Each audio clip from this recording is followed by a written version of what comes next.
you for waiting with us during our interruption. We now have Kemp live on the Walnut House stage. Thank you. Hi, everybody. Take two. So, if you missed it, I'm Kemp. I have Luisa Marion with me today, accompanying a portion of what we collaborated on, and it's a slight representation of what we do with the Bloom stage, which I'll tell you a little bit more about when we're finished with this performance. So, thank you for watching.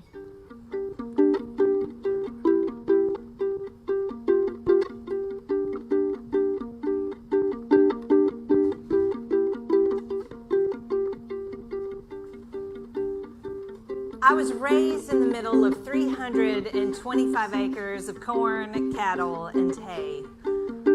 As the youngest of 9 in a Brady bunched family, I was always given the most tedious of tasks, somewhere usually playing in the dirt within my mother's earshot. And if I was not quiet enough, or heaven help me, too quiet, my mother was quick to roll off a roll call of, "What are you getting into, young lady?" You see, I was busy building a love-hate relationship with that dirt, shucking peas in my high chair from dusk until dawn, honestly getting more in my mouth than in the jar.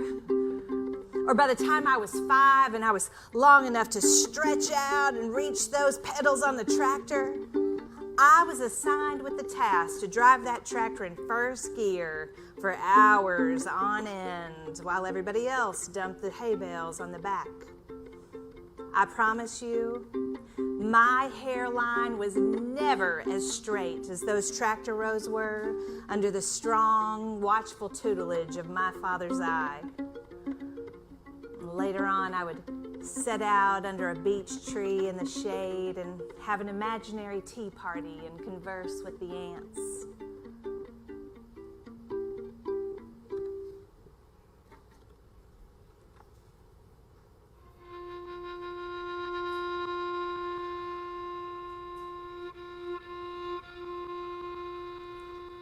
This slow pace of spring has allowed me to have a little more time to earn some grit underneath my fingernails, capitalizing on a forced time out to build a garden of sustenance or just an oasis, allowing inspiration to be found in a slow pour of a cup of coffee without any agenda,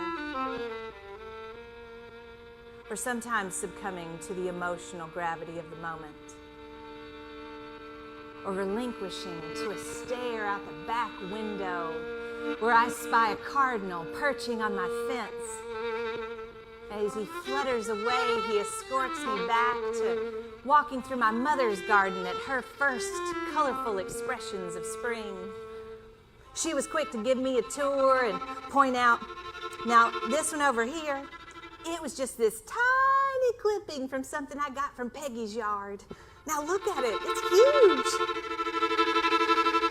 And this one over here, now, this one, I can't kill it if I tried, and Lord knows I have. And that one right there, I don't even know what it is, but it sure is pretty." Giggling and grinning with the joy of discovery and just sharing, we held an impromptu garden party in our bare feet with our coffee cups in hand and that sunshine warming up our shoulders. By Memorial Day, my mother's yard was in full bloom, which signified time for us to take some out to Beech Grove Cemetery and pay our respects to the people in the countryside that shaped us. We took those slow roads to get there, stopping into the country store to split a ham biscuit and a knee-high peach. Hearing those tiny bells chime together as that door shut sent a lesson learned faintly across my backside. Remembering that slow, humbling march of shame right back up to that candy counter. where I stood there staring into that Smarty Pop bucket the size of my head to confess my sticky finger escapades. And betting a lifelong respect for a 5-cent piece of candy, for other people's belongings, for belonging, for learning, for discovery. You see, discovery and curiosity were held in high regard in my household growing up. Both of my parents were teachers, and my grandmother was a teacher. So there were inescapable opportunities for learning lessons just lurking around every corner. They were the experiences that were meant to teach us. The experiences that led to understanding and adventure and fostering compassion. As my mom retired from teaching at Riverdale, she became a grandmother to my niece and my nephew. And she found that she missed the curiosity that was unearthed in living on that farm, or the way that a child lights up when they have that experiential aha learning lesson moment. So she started taking them out on play dates down to the Discovery Center. And she was quick to roll off that roll call of activities that were waiting on us at the first sign of the family's annual membership renewal. And she would mark how my niece would walk through the flowers, and she would touch every single one and comment on their texture. Or how my nephew one day got stuck at the top of the slide and he was afraid to come down, and finally he worked up the gumption and he went down. And then the rest of the day it was up the ladder, down, up the ladder, down, up the ladder. But what my mother really loved was she got to see that moment where he was afraid to do something and work through his fears, getting to the other side of it and realizing that sometimes it's worth moving through your fears to get to what you want.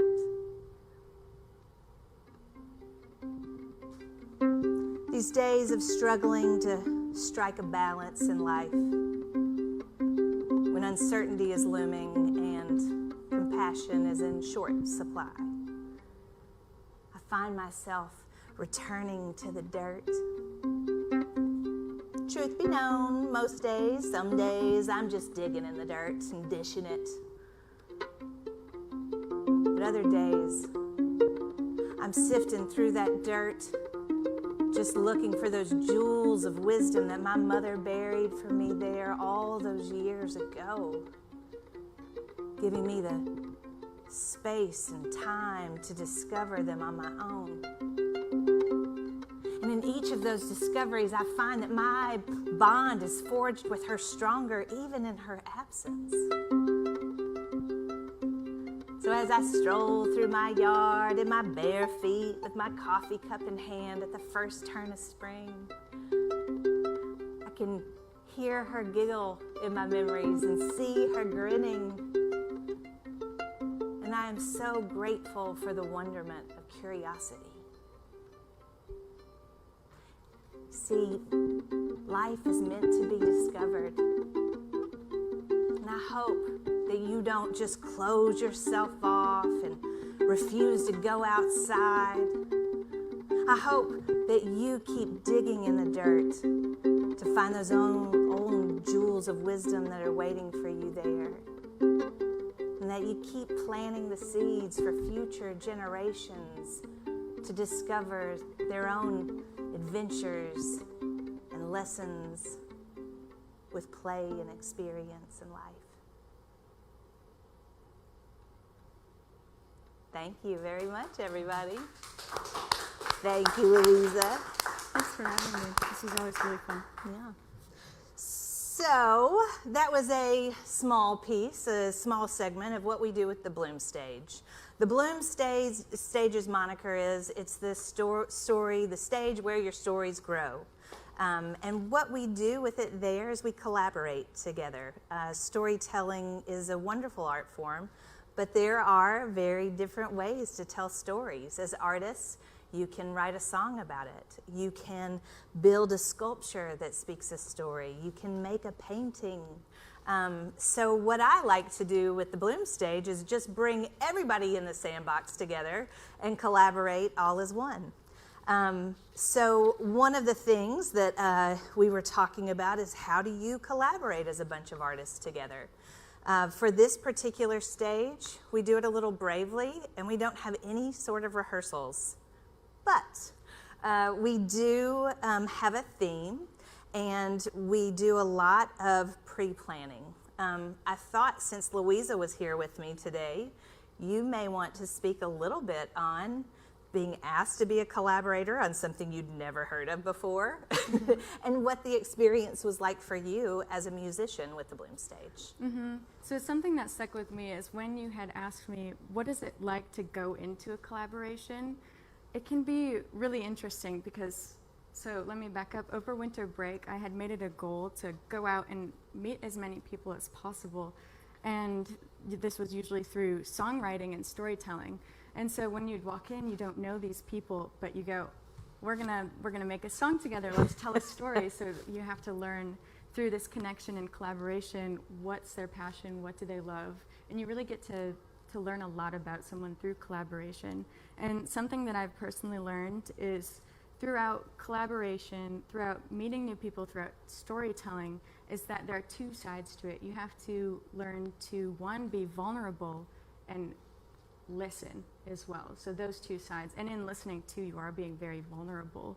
So then this idea of storytelling with words versus storytelling with music, I personally find playing music a lot easier for me to tell stories. And that's how, some big composers used to be, because you can tell stories without lyrics at all. I mean, look at all the classical composers. You have Mahler, Shostakovich, Tchaikovsky, all these beautiful composers without lyrics and just, they're symphonies without lyrics.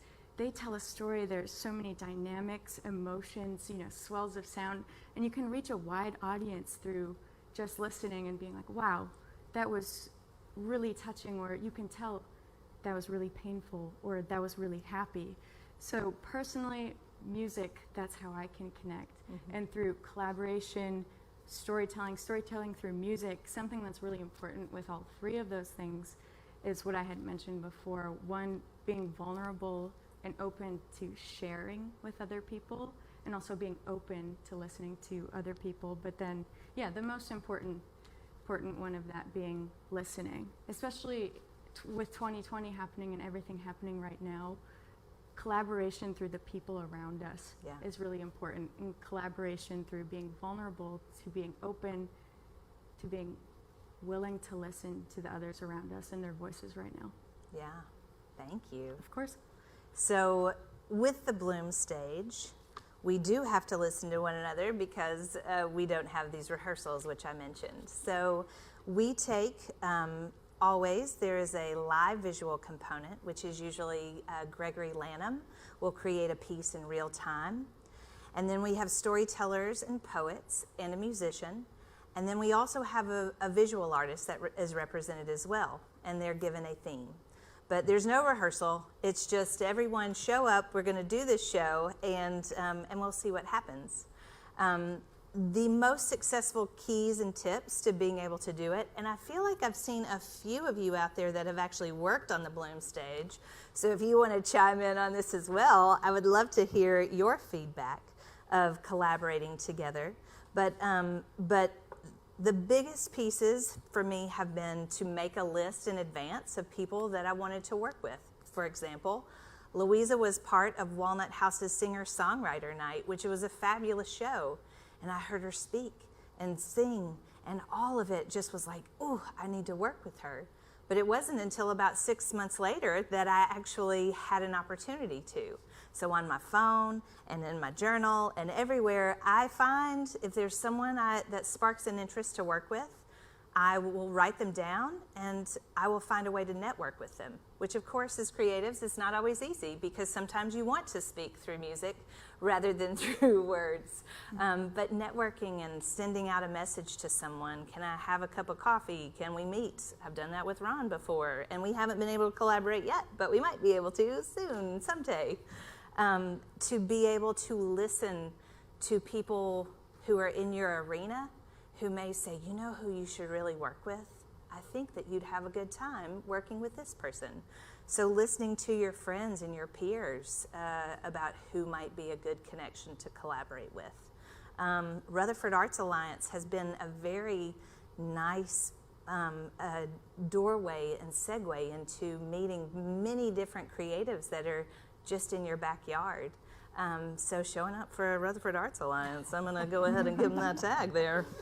And maybe the biggest thing I would say is to have a strong vision, but a soft focus. I think REA Speedwagon maybe did Hold On Loosely, but you gotta have a strong vision, but you need to have a soft focus on the project when you're coming to collaborate with other people, because you're going to hope that they're going to show up with their own ideas. And you got to be able to listen, right? Yeah, absolutely. Which then does trigger a little vulnerability. But that's the cool part of art, is that it taps into those the vulnerable pieces of your story that really are trying to get out.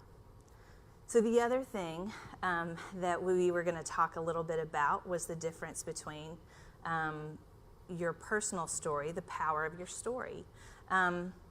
I don't know, Luisa, if you want to talk a little bit about the power of story through music for you. I'm totally asking her this off the cuff, so I'm sorry. But for you to be able to mine a story, when you, like yesterday we had a rehearsal, right, and you said you came home and you started to write a song about it. So where is the moment for you that happens in music when you're going to tell a story and you know that you just have to get it out in some capacity? Do you recognize those moments? So for me, with this storytelling through music and everything, those moments of inspiration usually come as a coping mechanism. You know, when something happens in your life, you know, people have all different sorts of things. Some people paint, you know, some people draw, some people go for a run or something, and mine just happens to be, you know, creating music and getting that sound out there, because as a musician, playing my instrument is like, you know, crying or speaking, and being able to put something down. It's like journaling too. I know you love writing, so if you're ever upset or feeling or happy even, instead of writing, you can say a lot less with music, but still get out what you're trying to say. And that's something that's really cool about music too, is you can, or even in poetry, you can say a lot less, but the meaning and the ability to understand what feeling is trying to be portrayed is still there. Yeah. It is a story. A gentleman named Paul Young, who wrote The Shack, spoke to an audience once, and I happened to be in that audience. And I was really grateful to hear this one sentence, is that story creates more space than it uses. So whatever your genre is, whatever the modality of how you are turning out your art and creating your story, it will always take up and fill up more space than it ever uses. So it's a sweet, compact way to get your ideas across. So for an artist on a personal basis, to be able to have a sharp focus on what your story is, it's going to keep you motivated. It's going to keep you inspired. Some days you need a little more inspiration than others. Some days you need a little more focus than others. So being able to tap into what the strength is of your story is going to help you find your motivation when you need it the most. It is the same for businesses, and the culture of a business is really, the success is wrapped around the focus on your story. So there are a lot of different ways to mine it. I find that music is a great conduit. It is a common denominator. You don't even have to speak the language, you can feel it. Music, metaphor, imagery, poetry can help you really dive in and get into the middle of your story sometimes. When you are in the moment of like really afraid, it is probably means that you're really right on top of the story that you're meant to be telling. And of course, you don't want to just throw it all out there. You want to do some editing first. You want to write, edit brutally, and then create it for people to enjoy, but in performance, to be able to just get it out first. And if it's pinging on something where your fear starts to come up, that usually means it's probably going to be a really good story to mine. And then keeping it simple. Creativity can sometimes thrive in constraints, and to be able to edit and make it simple and make it palatable for your audience to hear can sometimes be the most interesting story. I don't know if I'll ever get there in my own, but I'm going to try one day to tell a quieter or a story under 5 minutes. I don't know. So the only other thing that I want to ask you out there is, what story do you want to tell? Most of us, first thing in the morning, you have a story that's usually alive inside of you, that's quivering and vibrating, and you want to tell it, but you don't know how. Just start by writing it down. Art has the power to render sorrow beautiful, to make loneliness a shared experience, and transform despair into hope. That's by my queen, Brené Brown. But we are in the midst of a very raw, communal transformation of time. So being able to use your art, to know your story, and to not shrink away from it so that it can bloom is going to be your superhero stance. So thank you for letting us